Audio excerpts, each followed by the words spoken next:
Try to be sensible, Ruth. I'm perfectly sensible. I wasn't pretending. I swear to you that I was convinced that I saw Elvira. And when I heard her voice, I was a fool. You put up with it for 5 years. When I saw Elvira, I had the shock of my life. That's why I fumbled the glass. But you couldn't have seen her. No, I couldn't have, but I did. I'm willing to concede with you then that you imagined you did. That's exactly what I've been trying to explain to you for all this time. Well, then there's obviously something wrong with you. Yes, there is something wrong. There's something fundamentally wrong. That's why I've been imploring your sympathy all this time. And all I got in return was a stare out temperance lecture. You had been drinking, Charles. There's no denying that. No more than usual. How do you account for it then? I can't account for that's what's so bloody disturbing. Did you feel quite well yesterday? Well, of course I did. What did you have for lunch? What do you want to know? You had it with me. Well, let's see. There was lemon sole and that cheese. Why should I have a cheese thing for lunch? Make me see my deceased wife after dinner. You never know, it was rather rich. But why didn't you see your dead husband then? With just as much fit as I did. This is not getting us anywhere at all. And it won't as long as you insist on ascribing supernatural phenomena to colonic irritation. You're supernatural, your mother. But I admit she would have been much less agitating. Perhaps you ought to see a nerve specialist. I am not in the least neurotic, and never have been. A psychoanalyst, then. I refuse to endure months of expensive humiliation, only to be told that at the age of 4, I was in love with my rocking horse. Well, what do you suggest then? Well, I don't suggest anything. I'm profoundly uneasy.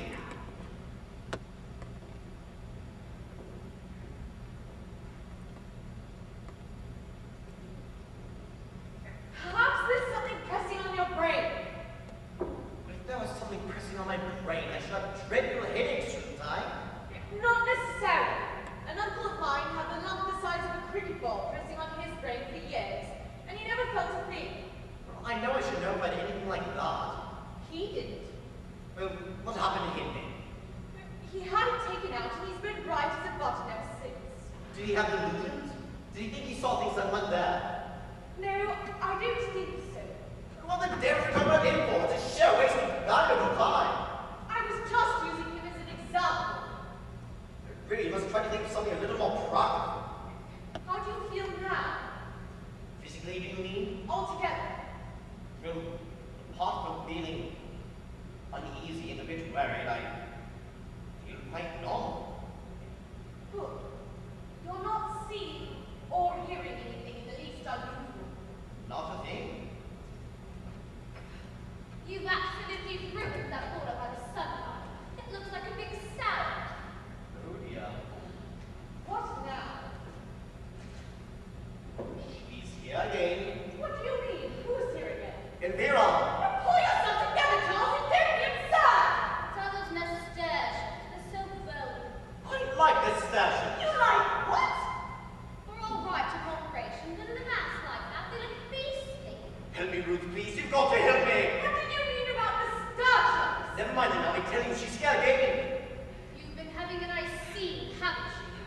I can hear you right down the garden. Please mind your own business. If you behave like a lunatic isn't my business, nothing is. I expect it's about me, wasn't it? I know I ought to feel sorry, but I'm not. I'm blind. How can you be so inconsiderate? Inconsiderate, I like that, I must say! Ruth, dear, please. Oh, I've done everything I can to help you, and I'd like to say here and now that I don't believe a word of your darn hallucination. There's been a certain furtiveness in your manner for weeks. Why don't you just be honest with me and tell me what it is? No, Ruth, you're wrong. Look, dead wrong. I haven't been in the least furtive. You're trying to upset me for some obscure reason. You're trying to bury me into something I might regret. Well, I've had enough of it. You're making me utterly miserable. Yeah, oh. Don't come near me! Let her have a nice cry. It'll do her good. You're utterly heartless. Stop it!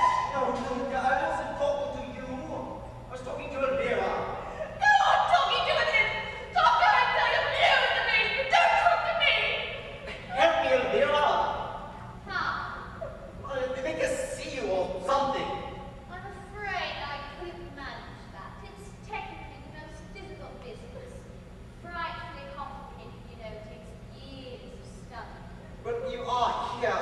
you're not an illusion? I may be an illusion, but I'm most definitely here. But how did you get here? I told you last night. I don't exactly know.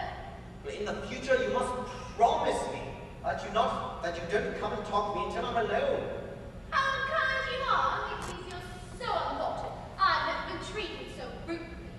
I don't mean to be rude, but you must It's all your own fault for having married a woman who's incapable of seeing past the nose of her face. If she had a real greater sympathy or affection for you, she'd believe what you tell her. How come you expect anyone to believe this? You'd be surprised how gullible people are. We often laugh about it on the other side. Charles, Yes, dear? I'm awfully sorry I was cross. But, my dear, I understand everything now. I do. you do? Of course I do. Look out, she's up to Will you something. please be quiet? Of course, dear. We'll all be quite as little mice, won't we? Please, Ruth, listen. Listen, Charles, I want you to go upstairs and leave you to bed. The way that woman hops on bed is something short of prerogative. I will deal with you later. Very well, dear. Come along. What are you up to? I'm not up to anything. I just want you to come upstairs with me and go to bed and wait there until Dr. Bradman comes. No, Ruth, you're wrong. Come, dear. She'll have you in a straitjacket before you know where you are. Help me, please. You must help me. My dear, I would with pleasure, but I can't think how. I can't, Ruth. Yes, dear. If I promise to stay down to go to bed, will you let me stay down here for just 5 minutes longer? I really think it would be better if you... Please, just bear with me. Just 5 minutes longer. Just bear with me. Very well, dear. What is it? Sit down.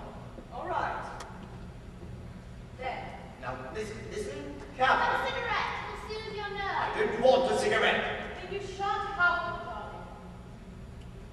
Ruth, I want to explain to you clearly and without emotion that the ghost, or spirit, or shade, or whatever you may call it, my first wife, Elvira, is in this room now. Yes, dear. I know you don't believe it, and you are trying to humor me, but I never put it to you. Why don't you go upstairs and have a nice rest, and you can prove anything you want later on. But she may not be here later on. Don't worry, she will. Oh dear. Hush, dear. Elvira, you promise to do what I ask. That all depends what it is. Okay. Ruth, do you see that vase of flowers on the piano?